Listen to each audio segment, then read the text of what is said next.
படைப்பதான் இலக்கியம் என்று ஒரு மொழியால் எழுதப்பட்டதுதான் இலக்கியம். இலக்கியம் என்பது காலத்தால் வென்றது. இந்த இலக்கியம் என்பது என்ன? காலத்தால் வென்றது. 11 கீழ்கணக்கு நூல்கள், 11 மேற்கணக்கு நூல்கள், 50 காப்பியம், 5 காப்பியம். இதுல 50 காப்பியம் சங்ககால இலக்கியம். 50 காப்பியத்தை சங்ககால இலக்கியம் சொல்லுவோம். அதுல 10 பாட்டு 8 தொகை. இந்த நூல்களால் இதுலதான் நம்ம சங்க இலக்கியம் நம்ம சொல்லணும். இதுல அகப்பொருள் புறப்பொருள் என 2 பிரிச்சோம். அன்பின் 5 அகப்பொருள், மீதி புறப்பொருள் 12 திணை இருக்கு. இதுல அகநானூறு புறநானூறுல பார்த்தோம்னா பெண்களை பற்றி சிறப்பா சொல்லியிருக்காங்க. புத்தர் பேசிய பாலி மொழி வழக்கில், புத்தர் பேசிய பாலி மொழி வழக்கில், அலெக்சாண்டர் பேசிய கிரேக்க மொழியும் வழக்கில். ஆனால் மொழியாலும் எழுத்தாலும் தொன்று தொட்டு பல ஆண்டுகளாக நம்மோடு கூட வரும் ஒரே மொழி தமிழ் மொழியே.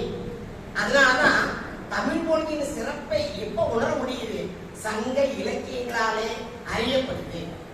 அந்த சங்க இலக்கிய பழங்காலத்துல பெண்பார் புலவர்கள் 30க்கு மேல கிட்டத்தட்ட 40 பெண்கள் இருந்திருக்கிறாங்க. அதுல குறிப்பா சொல்லணும்னா நம்ம ஔவையார் சொல்றோம். ஔவையார்ன்றதே நம்மளுக்கு எல்லாமே ஞாபகம் வருது. திரைத்துறையில் இருக்கிற சுந்தராம்பாளர் ஞாபகம், வயசான தோற்றத்துல நம்ம ஔவையார் சொல்றோம். ஆனா தொல்காப்பிய காலத்துல வாழ்ந்த ஔவையார் இளமையானவர்கள்.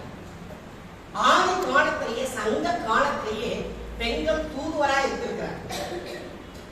அதிகமான யாருக்கு நெல்லிக்கட்டு கொடுத்த ஔவைக்கு ஒரு நல்ல நண்பரா இருந்திருக்கிறாங்க, ஒரு தூதுவரா இருக்கிறாங்க, ஒரு நல்ல புலவரா இருந்திருக்கிறாங்க. இது பெண்களுடைய சிறப்பு. சங்க காலத்துல நம்ம பார்க்கணும்னா புறநானூறு பாடல்கள்ல ஒக்கூர் மாசாத்தியர் அவருடைய கவிதையில பார்த்தோம்னா என்ன சொல்றாங்க? குறுந்தொகையில விருந்து வரவே கரைந்த காக்கையது வரவே, விருந்து வரவே கரைய அப்படின்னா ஒரு காக்கை என்ன உதாரணமா சொல்றாங்க.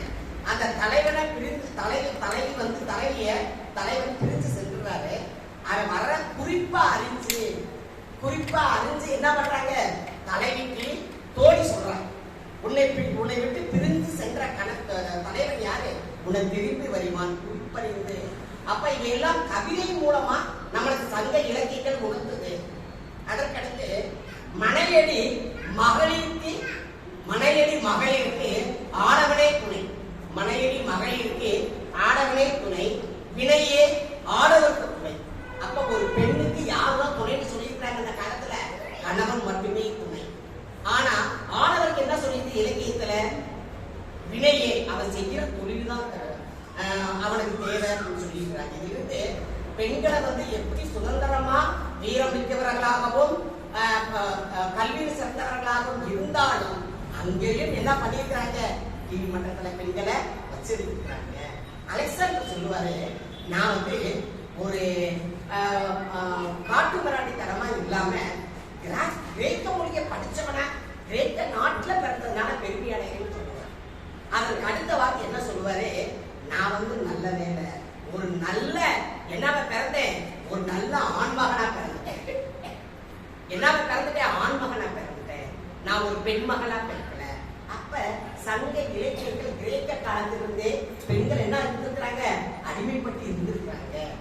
இன்னைக்கு இந்த காலத்துல என்ன பண்ணிருக்கிறோம்? நம்ம முழுமுச்ச இந்த அளவுக்கு உயர்ந்திருக்கிறேன்னா நம்மளுக்கு முன்னாடி யார் இருக்கிறாங்க? ஆடவர்களாகிய நீங்க இருந்ததுனாலதான் இன்னைக்கு இந்த சபையில உட்கார்ந்துக்கிறோம். இந்த மகளிர் தினம் என்பது மார்ச் மாசம் மட்டும் கிடையாது. எல்லா நாட்களிலுமே பெண்களை நம்ம என்ன பண்ணணும்? கொண்டாடணும். பெண்களை யாரு கொண்டாடுறாங்களோ அந்த நாடும் வீடும் செழிப்படையும். பெண்கள் இந்த நாட்டினுடைய கண்கள். மங்கையரா பிறப்பதற்கு மாதவம் செய்திட வேண்டும் அம்மா. இது எல்லாம் எதுக்காக நம்ம சொன்னாங்க? இந்த பாடல் மூலம் தன்னுடைய கருத்துக்களையும் விழிப்புணர்வையும் ஏற்படுத்தினாங்க. குறுந்தொகையில